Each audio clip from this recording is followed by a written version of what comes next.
नमस्कार आपण समस्तंकु सोनालिस किचन को बहुत बहुत स्वागत। आज मु आपण मानंकु चिल्ली मशरूम बनेइकी देखैबी आ आशा करूछि एही भिडियोटी आपनंकु बहुत भल लागिबो। जदि भल लागे एही भिडियो को लाइक शेयर एवं सब्सक्राइब करंतु। तेबे चलंतु देखिबा आजिर रेसिपी। एथिरे व्यवहार होतबा सामग्री सब हेला एठी मु किछि छतु 4 खंड लेखा करिकी नेछि। कॉर्नफ्लोर, मैदा, लूण, लंकागुंड, chilli sauce, tomato sauce, meat masala, vinegar, capsicum, धला राशि, अदा एवं कंचा लंका।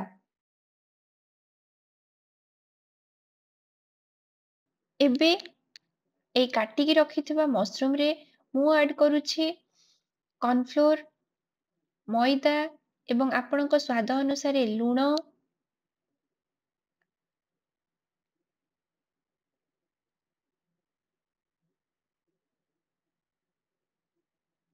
तापरे लंका गुंड एवं लास्ट रे मु ऐड करूछि किछि मीट मसला। आकु नेकी आमे भलो भाबरे गोळेई दबा। एथिरे किछि पानी ऐड करी मु आकु भलो भाबरे गोळेई नउछि। एठी मु गोटे कढ़ेई रे किछि तेल छाणिबा पई नै जाईछि।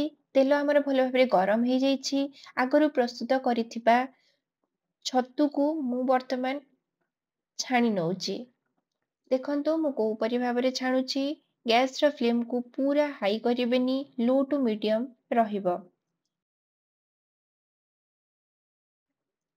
छतु सबु भलो भाबरे जेमति सिझी जिवो एवं ताहा गोल्डन ब्राउन देखा जिबा पर्यंत आमे छतु को छाणिबा।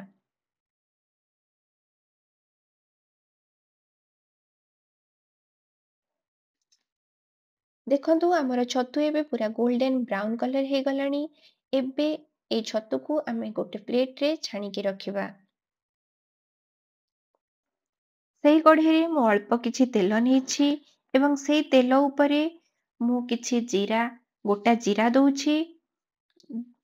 गोटा जीरा फुटी आसिले मु ता उपरे छेचिकी रखिथिबा अदा दउछि एवं दीटी कंचा लंका जोटा कि मु फाळ करिकी रखिछि सेटाको मध्य ऐड करूछि।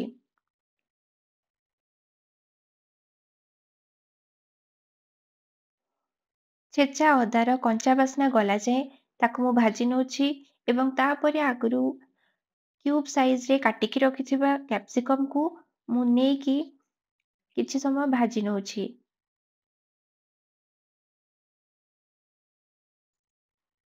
किछि समय भाजिला परे मु एबे एथिरे ऐड करूछि गोटे चामच लूण। आपण चाहिले लूण कम बेसी मध्य करि परिबे। एबे पुणी मु कैप्सिकम को भाजी नउछि।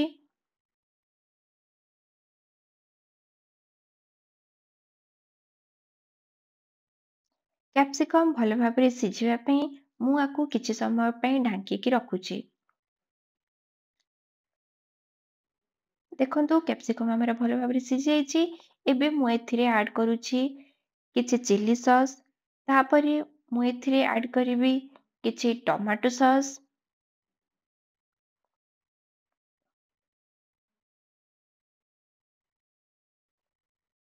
आपण चाहिले एथिरे विनेगार मध्य ऐड करि परिबे।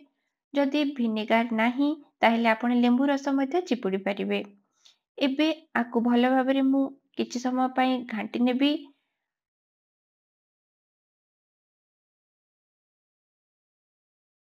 एबे आगरु छाणिकी रखिथिबा छतु को मु एथिरे ऐड करिवि।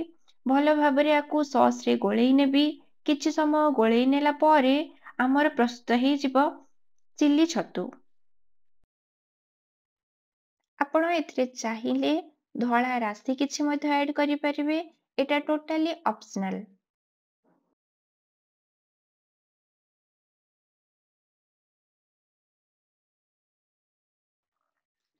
2 ରୁ 3 ମିନିଟ୍ ଭଲ ଭାବରେ ଘାଣ୍ଟିବା ପରେ ଆକୁ ଆମେ ସର୍ଭ କରିପାରିବା। ଏଇ ଦେଖନ୍ତୁ ରେଡି ହେଇଯାଇଛି ଆମର ଅତି ସହଜ ଚିଲ୍ଲି ମସରୁମ। ଆପଣ ଆକୁ ଚାହିଁଲେ ରୁଟି ସହିତ ମଧ୍ୟ ଖାଇପାରିବେ, ଆକୁ ନାନ୍ ସହିତ ମଧ୍ୟ ଖାଇପାରିବେ। ତେବେ ଆପଣଙ୍କୁ ମୋ ରେସିପି କେମିତି ଲାଗିଲା ମୋ ସହିତ ଆପଣଙ୍କର ଅନୁଭବ ସେୟାର କରନ୍ତୁ। ଧନ୍ୟବାଦ।